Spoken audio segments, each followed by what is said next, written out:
뭐든 상담소.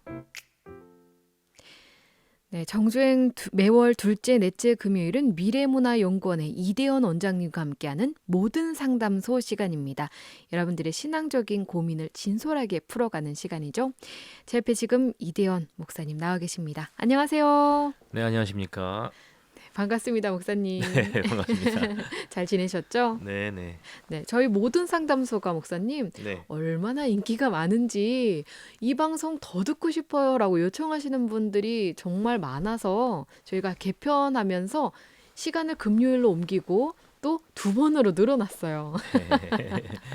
도움이 됐다니 저는 뭐 감사할 뿐입니다. 네, 아유, 뭐, 네, 목사님 안 그래도 요즘 그 봄을 맞아서 또 상당히 바쁘신 걸로 알고 있는데 방송이 두 번으로 늘었어요. 축하드립니다, 목사님. 저는 확답을 안 드렸는데 그냥 결정을 내리셨더라고요. 아, 네. 그래도 우리 청취자분들은 이 두 번으로 늘어난 이 시간을 또 아마도 간절하게 기다리실 거라는 생각이 들어요.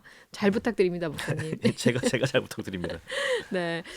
저희가 지난 시간 모든 상담소 시간에는 그 신학기를 맞은 학생들의 고민, 그리고 학부모들의 고민에 대한 이야기를 나눠봤었어요. 음, 보통 이제 학년을 넘어가면서 교회에 나오지 않는 아이들이 참 많다, 이런 얘기를 나눴었거든요. 그러면서 음, 목사님께서 지난 시간에는 그게 우리가 아이들을 잘 이해해야 하는데 어른들, 지금 기존의 어른들은 아날로그 세대고 아이들은 디지털 세대이기 때문에 요걸 잘 이해해서 아이들을 신앙적으로 이끌어줘야 한다라는 이야기를 나누다가 음. 시간 관계상 저희가 네, 요번 달로 또 넘어오게 됐어요. 네.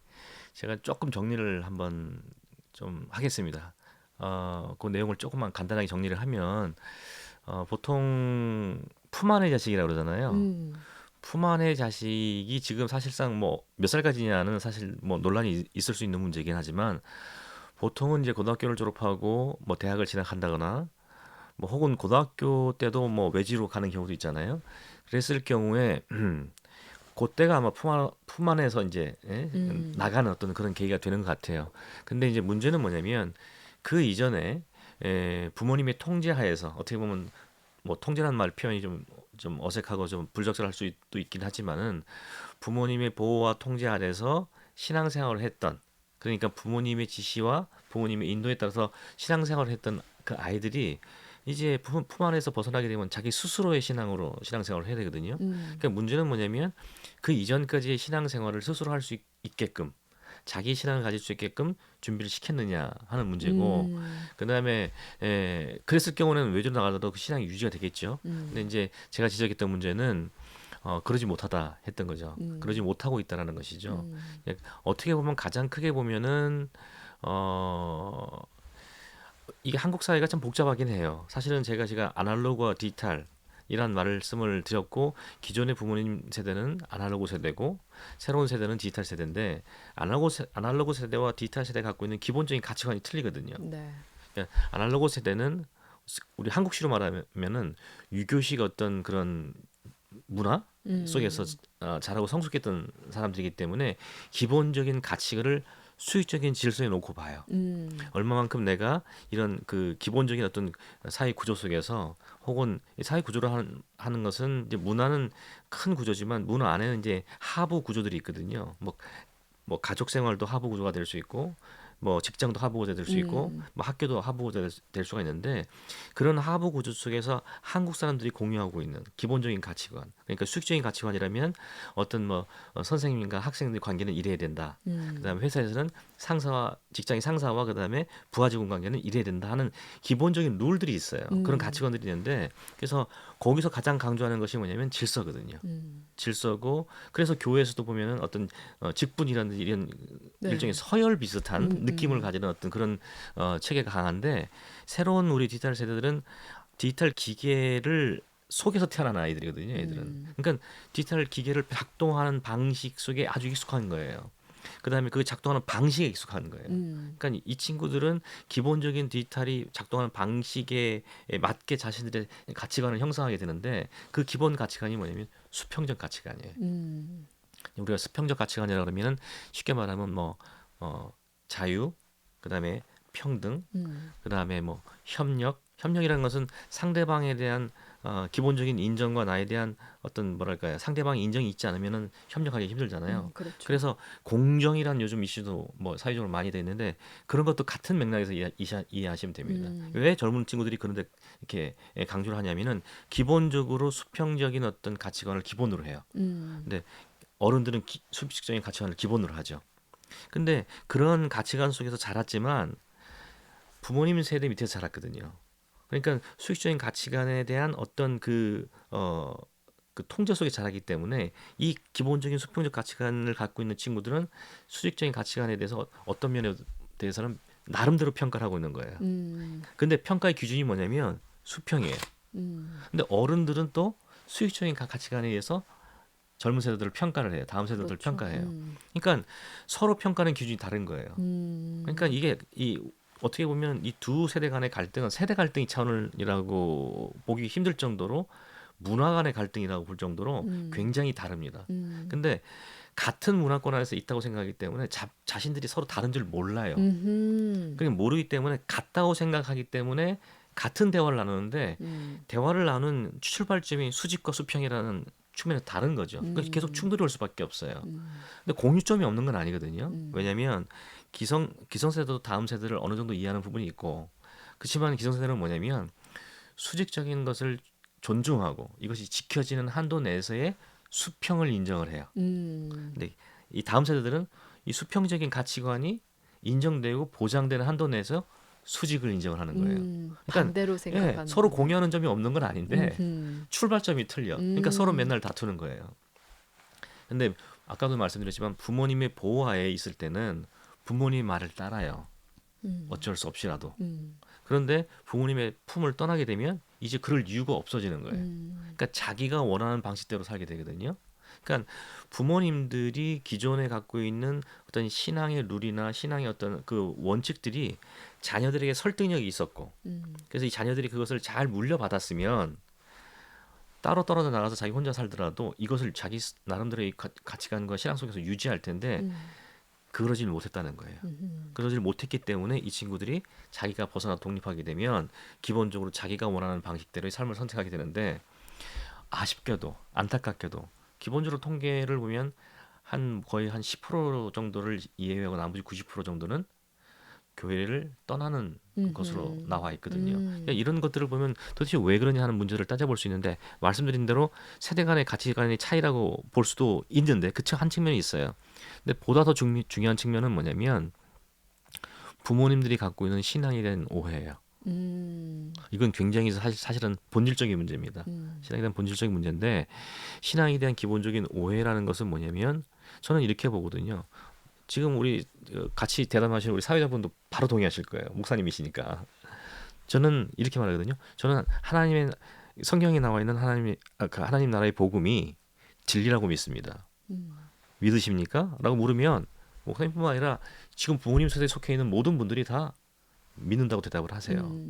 그러면 진리의 기본적인 의미가 뭘까요? 라고 물어봐요. 그러면 대답을 못 하시죠. 이거 왜냐면 우리가 너무 많이 사용했고 익숙하게 사용한 용어들에 대해서 물어보면요. 답변을 못 해요. 맞아요. 습관적으로 오히려. 해온 거기 때문에. 그래서 기본적인 정의를 내릴 필요가 있는데 저는 제가 기본적으로 내리는 진리에 대한 정의는 이렇습니다. 시간과 공간을 초월해서 참인 거예요. 그러니까 500년 전에도 참이었으면 지금도 참여해야 되고 앞으로 500년 후에도 참여해야 되는 거예요. 그렇죠? 그게 증명이 돼야 되는 거예요. 그리고 한국에서 참여했으면 말하자면 미국에서 참여해야 되고 아프리카 가도 참여해야 되는 거예요. 그러니까 그게 참으로 증명되지 않으면 진리라고 볼 수 없는 거죠. 진리의 속성은 변하지 않는 것이고 진실된 거잖아요. 시공을 초월해서. 저는 그렇게 보거든요. 그렇다면 왜 부모님 세대에서 진리라고 느꼈던 것이 그래서 자녀들에게 그렇게 물려주고 싶어하는 그것이 왜 자녀 세대들에게는 진리로 느껴지지 않느냐는 거예요. 그러면은 진리 자체에 문제가 있는 것이냐 아니면 그 진리를 보고 진리라고 인식하고 있는 그 인식의 틀을 갖고 있는 우리의 문제인 것이냐라는 것을 우리가 대비해서 생각해 볼 수 있죠. 조금 내용이 어려운 얘기가 될 수 있긴 있습니다만은 저는 후자로 보는 거예요. 하나님 말씀이 진리는 문제가 없다고 저는 봐요. 저는 아날로그 세대에 속한 사람이고 그렇잖아요. 제가 이제 50대 중반에 돼가는 사람이니까 아날로그 세대에 속한 사람이지만 디지털을 끊임없이 연구하는 사람이에요. 시대 변화를 연구하는 사람인데 그 제가 아날로그 세대의 관점에서 보는 것보다 오히려 디지털적인 관점에서 볼 때 성경적인 어떤 그 가르침들을 현실화할 수 있는 그 뭐랄까요? 가능성이 굉장히 더 넓어진다고 저는 생각해요. 음. 물론 굉장히 위험한 점들도 있습니다. 그러나 오늘은 그런 얘기를 할 건 아니고요. 그런데 제가 비교적으로 말씀드렸잖아요. 제가 아날로그 세계에 속해 있지만 아날로그 시스템보다는 어떤 면에서는 디지털. 그 디지털 시스템 속에서 성경적 진리를 더 확장적으로 이해하고 더 잘 적용할 수 있는 가능성이 더 넓다라고 말씀드렸잖아요. 음. 그런데 지금 현실적으로 보면은 우리 기성세대들은 아날로그 세대들은 디지털 세대를 이해하지 못하고 있고 음. 디지털 세대는 아날로그 세대를 이해하려고 노력하지 않아요. 왜냐하면 기본적으로 이런 평가를 많이 하시죠. 부모님들, 그러니까 교회 어른들이 젊은 친구들을 보고 이런 평가를 많이 하시죠. 옛날에 우리 때에 비해서 음. 이 젊은 친구들 보면 끈기도 없고 음. 헌신도 없고 희생도 할 줄 모른다. 이기적이다. 음. 이렇게 평가를 내려요. 그렇죠? 누구든 한 번은 들어보셨을 법한 이야기인 것 그렇죠. 같아요. 젊은 친구들이라면 아마 어떤 식으로든 표현을 들어봤을 음. 거예요. 근데 또 다음 세대는 기성세대를 향해서 뭐라고 그러냐면 독단적이고 음. 억압적이고 내 의사 상관없이 자꾸만 강요하는 음. 이런 식으로 평가를 내려요. 그러니까 가만히 생각해 보면 아날로그 세대의 시스템 속에서는 그런 가치관 속에서는 수평을 강조하는 이 세대를 바라보면 그렇게 느껴질 수밖에 없어요.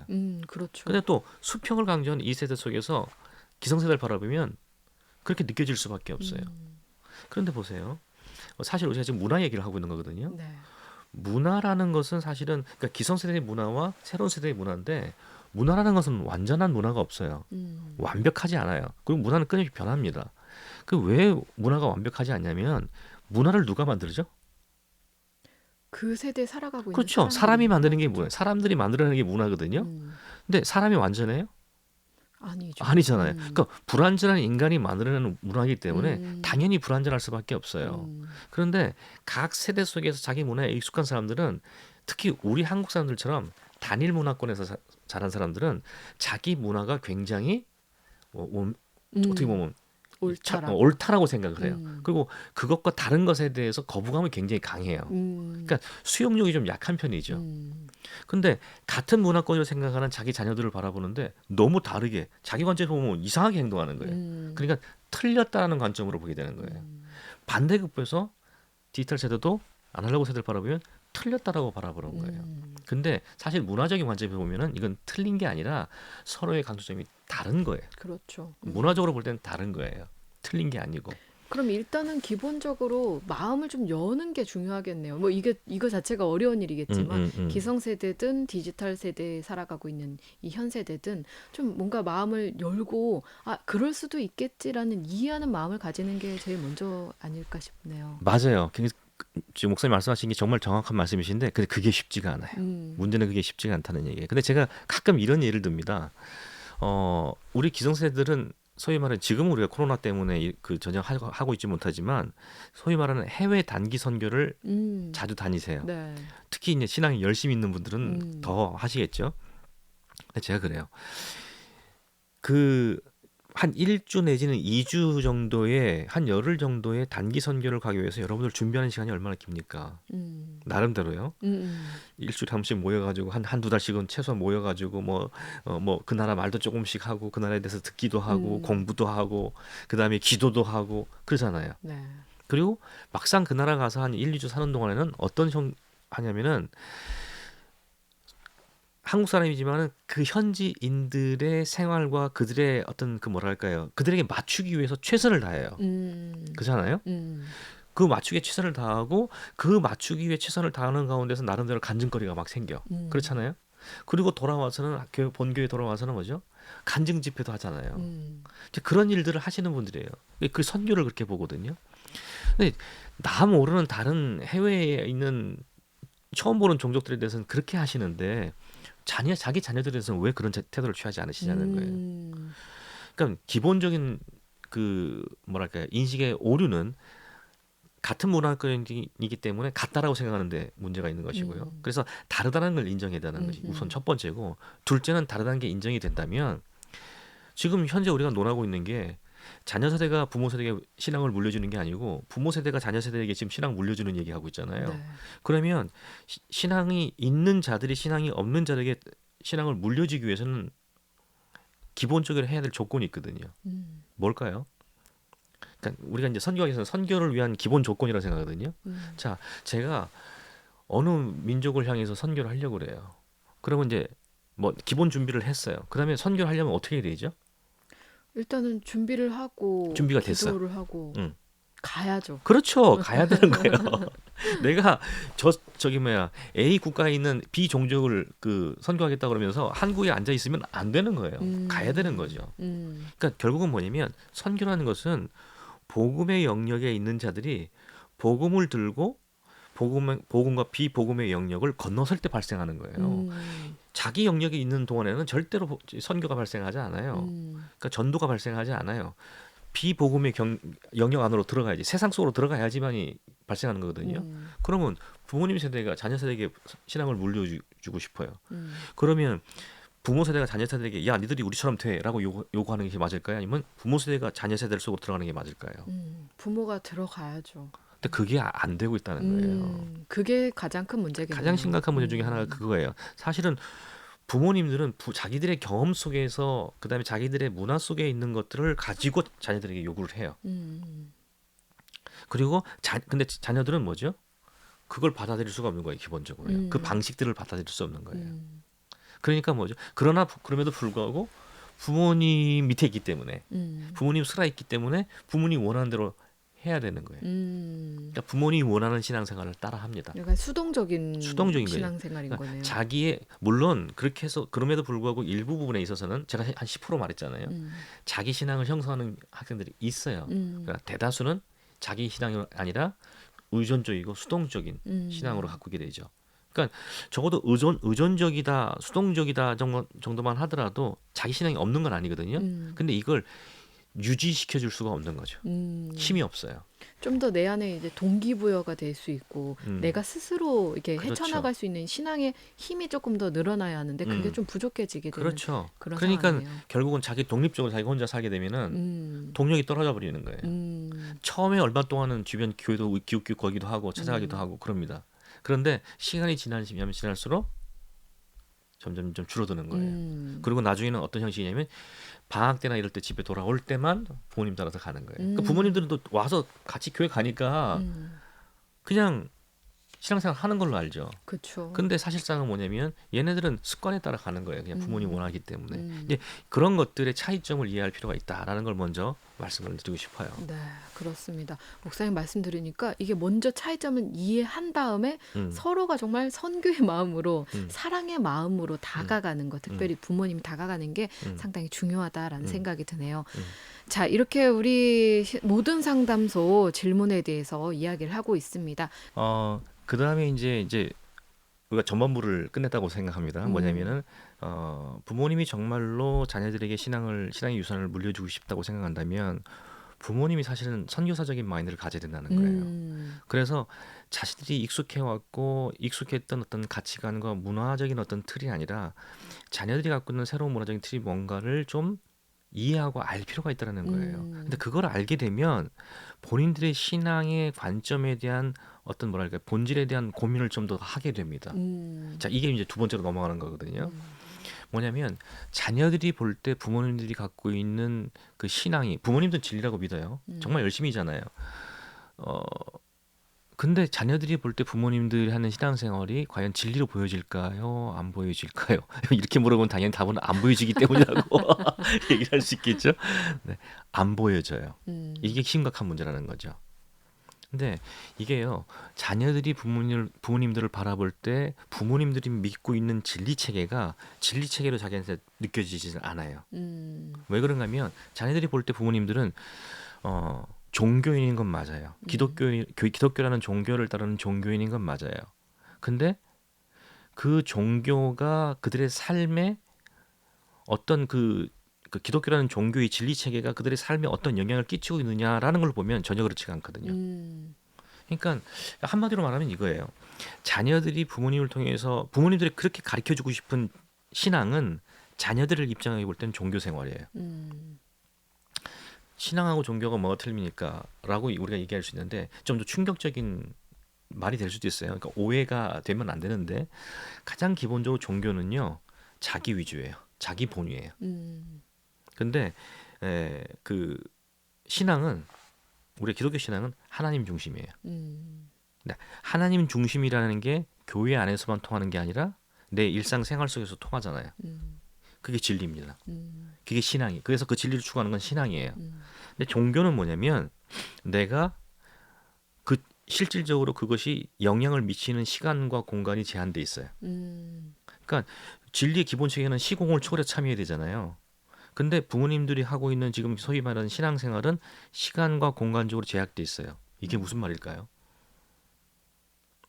교회 안에 들어갈 때만 신앙생활해요. 음, 그러니까 신앙생활의 범주가 교회 안에 기독교인들 안에서 혹은 교회에서 머무는 시간 안에 머물러 있다는 얘기입니다. 그러니까 애들이 부모님 통해서 배우는 건 뭐냐면 교회 가서 열심히 예배드리고 봉사하고 하는 그런 활동으로 귀결돼 있어요. 그러니까 교회에서 정하고 있는 여러 가지 신앙 훈련에 열심히 참가하는 것으로 신앙생활 열심히 하는 거로 음, 생각을 하고 있다는 거죠. 그렇기 때문에 자녀들이 볼 때는 그것만으로 보여요. 음, 그래서 이 친구들이 지금 배우고 있는 신앙은 뭐냐면 소위 말하는 기독교인들이 갖고 있는 종교적인 어떤 그 열심들을 열심히 가지고 있으면 신앙이 좋은 거구나 하는 인식을 가질 수밖에 없어요. 음, 그런데 그렇게 신앙생활 열심히 하는 부모님들이 집으로 돌아왔을 때 아이들에게 요구하는 것은 다른 종교인들이나 혹은 종교가 없는 사람 부모님들이나 그런 사람들이 자기 자녀들에게 요구하는 것과 똑같은 걸 요구해요. 음, 아주 좀 긍정적으로 본다면 한 가지만 다를 뿐이죠. 네가 하나님의 영광을 위해서, 음, 네가 잘 되는 게 하나님의 기쁨이야. 이런 말들, 이런 종교적인 용어들 빼놓고는요, 실질적으로 요구하고 그 다음에 아이에게 강요하고 있는 것은 삶의 방향을 제시하는 것들은 믿는 사람이나 기독교인이나 비기독교인이나 하나 다 다른 게 없어요. 음, 그러면 이 친구들 입장에서 볼 때 과연 그러니까 이 친구들이 잘 물려받아봐야 신앙생활은 뭐냐면 좀 더 종교생활을 열심히 하는 거예요. 음, 그리고 아까 10% 영역이라고 말씀드린 남아있는 친구들이 10% 정도 된다고 말씀드렸는데 그 친구들이 일상생활 신앙생활 하는 건 비기독교인들에 비해서 조금 더 양심적으로 행동하는 거예요. 음, 그러니까 기본적인 삶의 패턴이나 방향과 이런 것은 다름이 없어요. 음, 그치만 뭐예요? 조금 더 양심적이고 조금 더 도덕적인 거예요. 음, 조금 더 정의로운 거예요.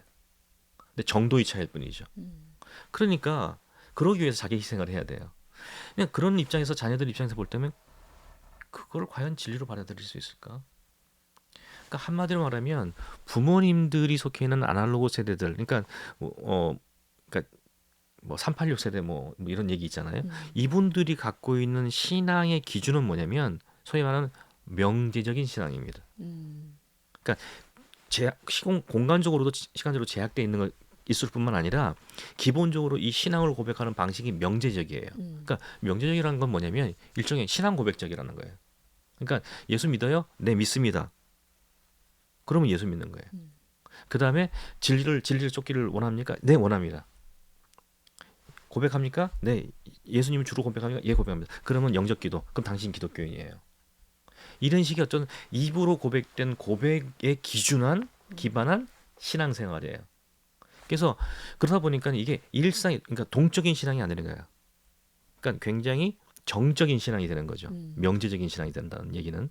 근데 자녀들 세대는요, 디지털 세대들은요, 어떤 명제적으로 고백되거나 선언되는 것을 신뢰하지 않아요. 음, 옳다, 정의다 인정하지 않아요. 음, 그것을 증명하라는 거예요. 눈에 음, 보여줘야 돼요. 음, 지금 한동안 계속 논쟁이 됐었지만 공정에 대한 논쟁들이잖아요. 젊은이들이 공정을 가지고 막 하잖아요. 이 친구들이 진보적입니까? 보수적입니까? 라고 물어본다면 되게 어리석은 질문이에요. 이 음, 친구들은 진보와 보수에 의해서 움직여지는 세대가 아니에요. 자기들의 기본 가치관의 그 기준에서 진보 쪽이 더 옳게 행동하면 그쪽으로 쏠리는 거고요. 보수 쪽이 옳게 행동하면 그쪽으로 쏠리는 거예요. 음, 그러니까 그 기준이 뭐냐면 공정이라는 거거든요. 그러니까 그러니까 말이 아니라 실질적으로 참일 때 이쪽으로 가기도 하고 저쪽으로 가기도 한다는 얘기예요. 어떻게 말을 하느냐에서 그 따라서 가는 게 아니라 실제로 행동을 어떻게 드러나에 따라서 따라간다는 거지. 그런 입장에서 본다면 이 친구들이 부모님들이 신앙을 이렇게 보면은 교회 안에서만 고백되는 신앙을 하고 있다는 거죠.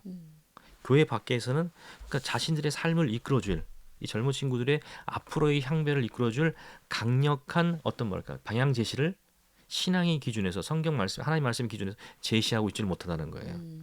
그러니까 뭐죠? 이 친구들하면요, 기독교인이세요? 네 하고 말아요. 예수 믿어요? 네 믿어요. 근데 교회는 안 가요. 그다음에 신앙 공부 속에 들어가지 않아요. 왜? 그 안에 들어가서 자기가 발견했던 것은 소위 말하는 기성세대의 어떤 그런 모습들로 규정된 것들이니까요. 그러니까 어떤 면에서 보면요, 두 가지 측면이겠죠. 다음 세대들, 그러니까 우리 그 자녀 세대들이 바라보는 부모님 세대는 대개 신앙이 아니라 종교적인 영역에 묶여져 있다는 걸 하나 하고, 그래서 진리 체계라고 보기 힘들다는 거예요. 자신의 삶을 인도해줄 진리 체계 보기 힘든 거예요. 그게 하나고, 둘째는 뭐냐면 부모님 세대를 이렇게 바라보고 있으면은 실질적으로 신앙생활하는 영역이 한정돼 있기 때문에 자신들에게 요구하는 것이 뭐 믿지 않는 사람과 진배 없거든요. 그러니까 그것을 자기의 인생의 가치로 놓고 살아갈 이유가 없는 거예요. 그렇기 때문에 신앙의 어떤 그 뭐랄까요, 전수가 이루어지고 있지 않다. 그 이루어지고 않고 있는 이유는 어떤 면에서는 상당히 자연스러울 수 있다라고 보는 거죠. 그러게요. 예. 저도 그래서 안 그래도 이 말씀을 듣고 있다 보니까 이 신앙의 부모님의 모습들이나 이런 것들이 모두가 그렇겠지만 특히 젊은 친구들일 경우수록 더 마음에 들어와야 되잖아요. 마음에 와닿아야 되잖아요. 와닿아야 이제 행동하는 친구들이 그런 이제 디지털 세대 친구들인 것 같은데 그런 것들이 잘 전달이 안 되는 게 큰 문제가 된다라는 생각이 들어요. 그러니까 제도화된 종교적 틀 안에 들어가서 거기에 얼만큼 내가 위치를 정하고 그 위치 속에서 열심히 그 충성하느냐에 따라서 신앙의 정도를 측정하는 것은 이 친구들한테는 이해가 안 되는 거예요. 납득이 안 되는 거예요. 왜 그렇게 되냐. 그리고 그 친구들에겐 그런 게 큰 가치를 못 안 느낄 것 느껴져요. 같아요. 네, 맞아요. 그러니까 기본적으로는 뭐냐면, 그러니까 어떻게 보면 타율적인 신앙이잖아요. 지시된 것들, 정해진 것들, 규정된 것들에 의해서 움직여지는 거잖아요. 근데 이 친구들은 그런 걸 굉장히 싫어해요. 기본적으로. 그 놀라운 한 통계가 있습니다. 우리나라에서 대기업에 그 대학 졸업하고 대기업에 취업하기가 쉽습니까? 어렵죠. 어렵죠. 굉장히 어렵잖아요. 근데 이거 실제 나온 통계인데요. 대기업에 취업하고 난 다음에 취업에 성공한 거죠. 취업하고 난 다음에 2년 내에 퇴사하는 비율이요, 25% 가까이 됩니다. 그렇게 많아요? 네, 이거 상상을 충격적이네요. 너무 충격적이죠. 근데 그렇게 힘들게 들어가고 싶어 했고 들어간 친구들이에요. 근데 한 25%가 2년 내 회사를 퇴사하고 나온다는 거죠. 그거 도대체 왜 그럴까요? 그러니까 부모님 세대에서 볼 때는 뭐죠? 그건 미친 짓이야. 이제 네가 이제 결혼하려고 이제 선도 보고 해야 되는데, 뭐 그건 옛날 얘기인가요? 뭐 그렇긴 한데, 뭐 이제 안정된 삶을 누릴 수 있는 기반을 마련했는데 네가 거기서 그 틀에서 빠져나온다, 이 말이 돼? 근데 이 세대들은요, 뭐라고 얘기하냐면, 거기서 나도 꿈을 안고 들어간 거죠. 그 회사에. 딱 들어가니까 뭐냐면 완전히 그냥 수직적인 체계 시스템이. 그렇죠. 그다음에 완전히 그냥 뭐 자기 능력을 발휘하나 이게 아니라 그냥 뭐랄까 시키는 것만 해야 되는 거예요. 난 숨통 터져서 못 있겠다는 거죠. 그리고 내가 과연 이런 인생을 살려고 내가 하느냐. 그리고 그냥 그걸 버리고 나온다는 거예요. 그러니까 부모님들 입장에서는 이해가 안 되는 거죠. 당연히 이해가 안 되죠. 왜냐하면 부모님 세대에서는 무한 경쟁 속에서 위쪽으로 올라가는 게 가치였어요. 그래서 내가 위쪽에 올라가서 얼마나 그 높은 위치에 들어가 있느냐, 포지션에 들어가 있느냐, 이게 가장 중요한 삶의 지향점이었는데 이 친구들의 지향점은 그게 아니에요. 그렇죠. 물론 디지털 세대라고 해서 전부가 그렇다는 얘기는 아닙니다. 상당히 많은 부분의 정도에 따라서는 이쪽에 추천하는 자들 있어요. 그렇지만 대다수의 그 디지털 세대들의 기본적인 성향들은 자신들의 어떤 뭐랄까요, 가치를 자기들이 갖고 있는 자기 내재적 가치가 억눌려지거나 내재적 가치에 대해서 평가가 안 되거나 그러면은 그걸 인정하지 않는 세대예요.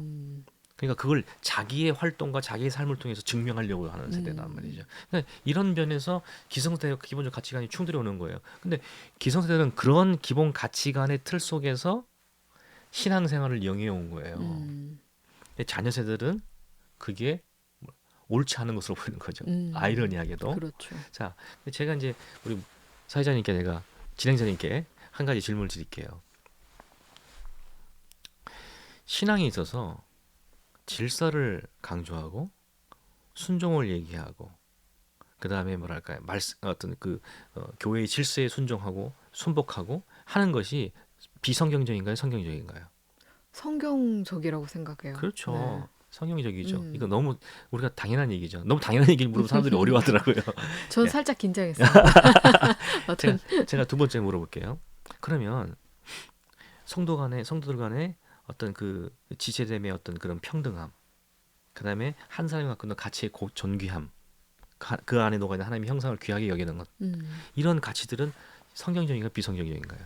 그것도 당연히 성경적인 가치관이죠. 그렇죠. 네. 그러니까 제가 말씀드리고 싶은 게 바로 그거예요. 음. 기성세대들이 음. 가지고 왔던 어떤 신앙의 어떤 그 기준점 자체가 틀린 건 아니라는 거예요. 음. 다만 그들의 문화적인 한계 속에서 음흠. 자신들이 이해할 수 있는 방식으로 신앙을 수용해 왔던 거예요. 음. 근데 그 방식이 지금 새로운 세대들의 입장에서 볼 때는 뭐냐면 자기들의 선호하는 방식, 그러니까 아까 말했던 평등과 공정과 그다음에 자유와 그다음에 협동과 이런 기본적인 가치관 속에서 보면 이것이 기본적인 가치관을 보이지 않는 거예요. 자기는 이거를 통해서 구현하고 싶은 거예요. 근데 부모님 세대가 자녀 세대에게 그 방식과 그 길을 제시해주지 못하고 있는 거예요. 지금 교회에서 누가 그걸 제시해주고 있습니까?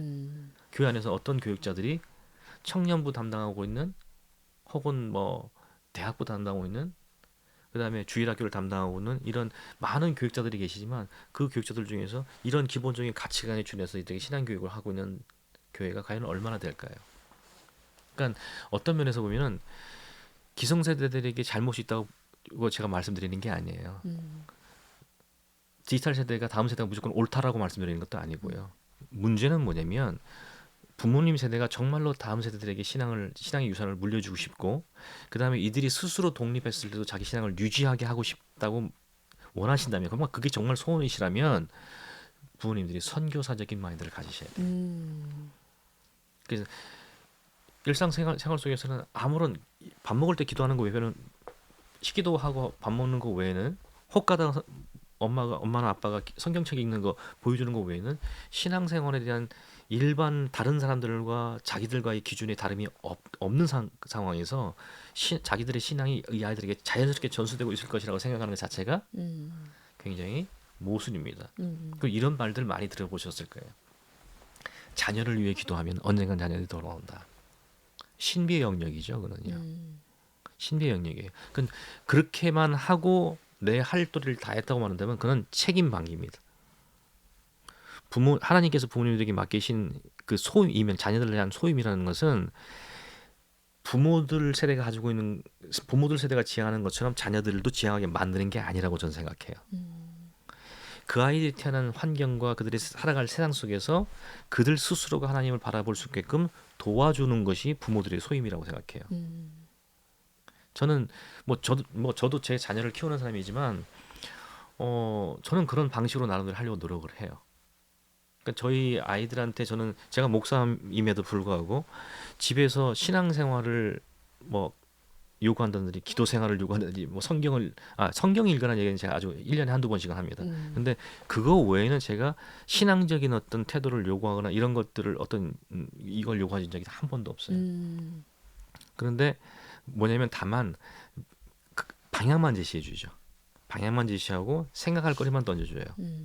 그런데 저희 이제 큰 아이가 이제 올 나이 이제 고등학교를 졸업한 나이인데 이 아이가 고등학교 2학년 그때부터인가 제가 이제 연구실에 있는 제 척이 이제 한쪽에는 뭐 일반 서적들이 많고 한쪽에는 신앙 서적들이 많은데 어느 날인가 신앙 서적 쪽으로 가더라고요. 그러니까 저는 저희 집에서 그러니까 딴 건 한 적은 한 번도 없어요. 학교 공부 열심히 하라 이런 요구한 적도 단 한 번도 없고 오히려 요즘 저희 둘째가 학교 공부를 너무 열심히 하는데 염려하고 있죠, 제가. 음. 염려하고 있는 왜냐하면 그 아이들이 살아갈 세상에서의 관점에서 보면 지금 현재 아날로그식 방식의 학습 방식은 저는 부적절하다고 생각하는 사람이거든요. 그래서 오히려 네 꿈을 향해 가라 뭐 이런 식의 고민하는데, 근데 어쨌든 둘째는 그렇고 첫째는 어느 날, 그러니까 제가 아이들 가르칠 때 공부를 강요하지는 않지만 딱 한 가지 한 게 뭐냐면 책을 읽는 건 굉장히 이해했어요. 그러니까 어떤 다른 책이 아니라 원하는 책, 아무 책이나 자기가 원하는 책들은. 그래서 일주일에 한 달에 한 번씩은 읽은 책에 대해서 PPT를 만들어서 발제하고 토론하는 시간을 가졌거든요. 그걸 벌써 한 6년째 하고 있어요. 저희 집 집에서요? 안에서는. 네. 그거 외에는 제가 애들한테 요구하는 게 없었거든요. 그래서 늘 뭐 4차 산업혁명 시대라든지 뭐 디지털 세대라든지 이런 쪽의 책들을 꺼내 읽고 뭐 심리학이나 이런 책들을 꺼내 읽던 애들이 어느 날 그들이 신앙 서적들을 이렇게 뒤적뒤적거리고 있는 거예요. 그게 제가 깜짝 놀랐어요, 사실은. 그랬더니 어느 책, 아빠 이번에는 제가 이 책을 읽고서는 발전하고 싶어요, 그러더라고요. 그래서 내가 웬일로 그 책을 끊으냐니까, 제가 갖고 있는 고민이 있었는데 이 책 목차를 보니까 그 신앙에 대해서 자기 신앙에 대해 고민이 있었는데 그 목차에 보니까 거기에 다루는 부분이 나오더라는 거예요. 그래서 이걸 읽고 싶다는 거예요. 그래서 저는 속으로 호재를 불렀죠. 근데 얘가 그 이후로도 신앙서들을 굉장히 많이 읽어요. 그러면서 자기 혼자, 그러니까 제가 만들어주는 신앙이 아닌 거예요. 자기가 스스로 커져가는 신앙이죠. 그래서 오히려 뭐 중학교 정도 그러면 너 예수 믿니? 너 진짜 신앙이 있니? 그러면 예, 뭐 그런 것 같아요. 뭐 이랬거든요. 근데 지금은 너 지금 신앙이 있냐 그러면 아주 확고하게 얘기를 해요. 그러니까 저는 이렇게 말하면 우습지만 저는 걔한테 신앙을 가르친 적이 없어요. 자기 스스로 신앙을 키운 거예요. 그러니까 나는 부모님들이 자녀들을 바라볼 때 자기들이 갖고 있는 습관적인 어떤 신앙을 물려주려고 노력하는 것이 아니라 아이들이 스스로가 고민하면서 자기 속에서 신앙을 형성해 갈 수 있도록 도와주는 게 굉장히 중요하다고 생각하거든요. 그래서 그게 바로 이제 디지털 세대, 다음 세대에게 신앙을 전수하는 방식이 되지 않을까. 그러려면 아까도 말씀드렸지만 부모님들이 선교사적인 마인드를 가져야 된다. 그게 가장 중요하다라고 말씀드리고 싶어요. 그렇죠. 그렇게 사랑하는 마음으로 자녀들의 정말 이해를 못하기 때문에 사실은 기도만 하면 된다 이렇게 약간 회피하듯이 하는 경우가 많은데 정말 관심을 갖고 내가 선교해야겠다 그런 말이에요. 네, 이런 마음을 가지고 이제 자녀들에게 다가간다면 훨씬 더 좋은 신앙 교육이 될 거라는 기대가 됩니다. 네. 오늘도 이렇게 어떻게 보면 이 질문 자체는 그렇게 어려운 질문이 아닌데 이야기를 듣다 보니까 아주 깊이 들어가서 우리의 근본적인 문제들이 이런 것이고 해결하려면 이렇게 해야 되는구나라는 어떤 저에게 팁이 되는 그런 귀한 시간이었다고 생각합니다. 네, 뭐 이렇게 두서없이 막 얘기하느라고 어떻게 전달됐을지는 모르겠는데 사실상 이게 굉장히 사실은 깊이 얘기하고 깊이 고민해야 될 문제거든요. 근데 이제 정해진 시간 안에 얘기를 하려다 보니까 저도 막 두서없이 막 이 말 나갔다 저 말 나갔다 그렇게 되게 되는데 청취자분들께서 잘 소화해 주셨으면 좋겠습니다. 네. 워낙 또 이게 잘 말씀을 해주셔서 이런 문제점이구나, 이런 방법으로 나가야겠구나라고 좀 듣고 계신 청취자분들도 아마 그렇게 생각하셨을 것 같습니다. 그러시면 감사하고요. 감사합니다, 목사님. 이제 모든 상담소가 한 달에 2번이라서 아주 기뻐하시는 분들 많을 건데 저희는 그러면 다다음 주에 또 뵙도록 하겠습니다. 오늘 함께해 주셔서 감사합니다, 목사님. 네, 감사합니다. 네, 들어가십시오. 예. 지금까지 모든 상담소 미래문화연구원의 이대현 원장님과 함께했습니다.